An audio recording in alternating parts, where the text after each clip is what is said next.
Hi, everyone. Welcome to my home and welcome to Storytime with Spoons Across America and me, Miss Clarice. Today's story is all about a bee named Clover. You're probably familiar with this. It's honey. It's used for all types of purposes. You can add it to your tea, use it for baking. But do you know the process of how we get our honey? Well, today's book is called Save the Bees, written and illustrated by Bethany Stahl. We're going to learn how we get our honey and what we can do to help the bees do their jobs. Are you ready for our storytime song? And it goes a little something like this. Story, Story, story, story, story. Boom. Now you're ready to listen and learn. Save the bees.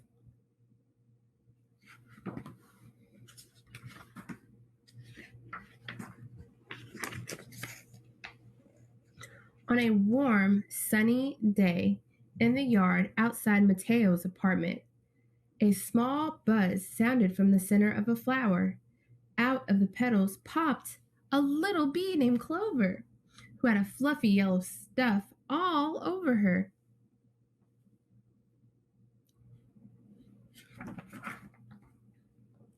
The friends heard the silly noise as a bee landed on Mateo's nose. Cho, Mateo's friend who lived next door, wondered why the bee was covered in yellow powder. Is that fluffy stuff pollen? Mateo asked the little bee.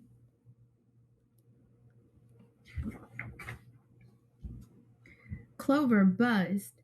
Yes! Pollen sticks to my legs so I can carry it to other flowers. That is how new plants are made. It is called pollination. Can you say that word with me? Pollination. Pollination. Good job. But why do you carry it to other plants? Is that your job? Mateo wondered. Yes, my job is to collect and eat nectar. Flowers make nectar, which is delicious, sugary food. Then bees, like me, keep the nectar in our honey stomach. Clover buzzed.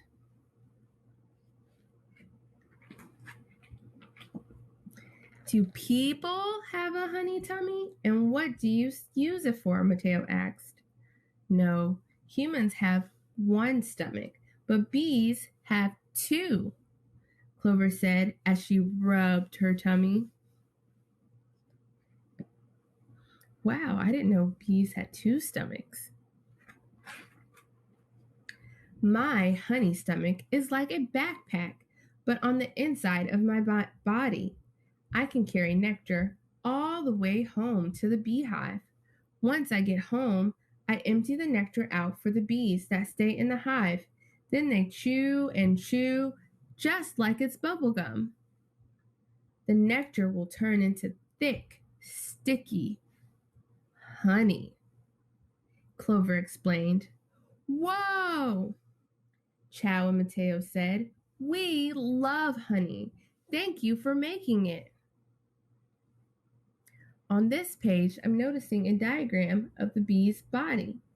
We see the bee has a brain and a mouth, just like us, and two stomachs, the honey stomach and then the regular stomach. How cool is that? Clover yawned as her eyes blinked slowly. I love it too, but it is getting harder to travel to and from my home. The more buildings, roads, and parking lots people build, the less space there is for flowers to grow. Without flowers, there is no nectar or pollen for me to carry. So bees like me are traveling further from home, and sometimes we travel so far we forget how to get back.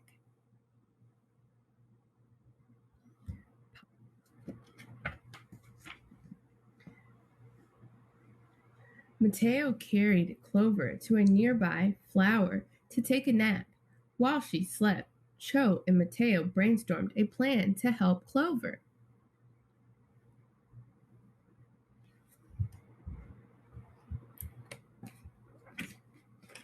We can plant more flowers, Cho squealed. We can also build a bee hotel so Clover can have a place to stay, Mateo added. The friends quietly rushed inside their apartments to ask their parents for help. What a clever idea. Let's see how this bee hotel turns out. Bees love sunflowers, lavender, marigolds, and peonies, Cho's mom said as she left for the store to buy a few plants.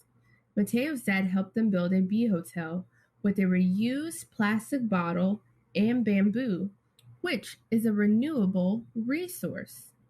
Mateo carefully cut the top off of the bottle as Cho placed bamboo inside for the bees to rest in.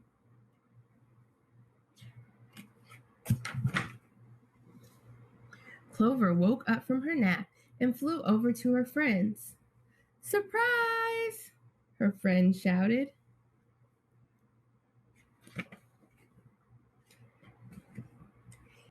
She buzzed around, seeing so many beautiful plants as she began spreading pollen and collecting nectar. We have one more surprise for you, Mateo grinned, thinking about the bee hotel he and Cho had made.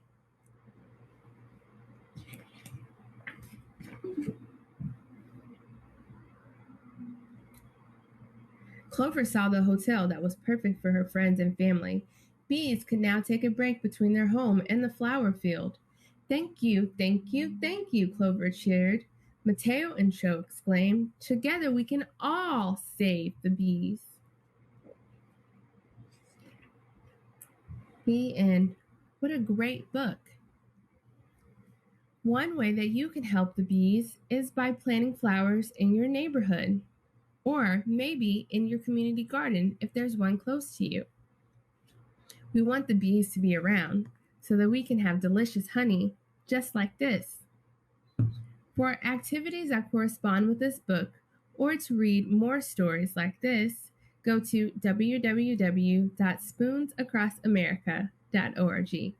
That's www.spoonsacrossamerica.org. See you next time.